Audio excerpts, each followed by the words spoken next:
बेताल पचीसी की 21वीं कहानी। सबसे ज्यादा प्रेम में अंधा कौन। विशाला नामक नगरी में एक पद्मनाभ नाम का राजा राज करता था।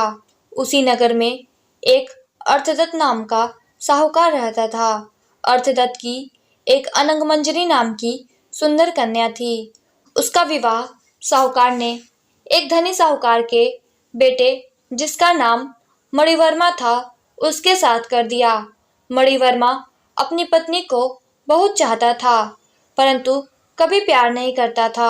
एक दिन मणिवर्मा किसी काम से बाहर गया।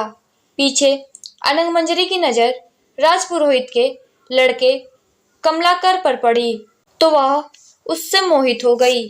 अनंगमंजरी देवी चंडी के मंदिर गई और कहा कि हे देवी, अगर कमलाकर इस जन्म में मेरा न हुआ तो अगले जन्म में उसे मुझे ही देना।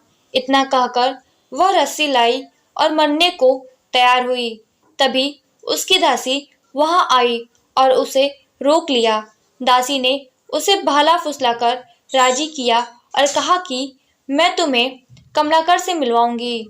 सुबह हुई तो दासी ने जैसे तैसे कमलाकर और अनंगमंजरी को एक बगीचे में मिला दिया।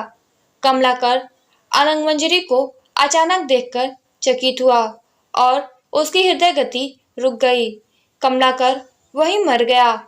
उसे मरा हुआ देखकर अनंगमंजरी भी बेहोश हो गई और वह भी मर गई। जब मणिवर्मा वहां पहुंचा तो उसने अपनी पत्नी को पराये मर्द के साथ मरा हुआ देखा तो उसे बहुत दुख हुआ। वह भी मर गया। बेताल ने पूछा, बताओ राजा, सबसे ज्यादा दुख किसे हुआ था।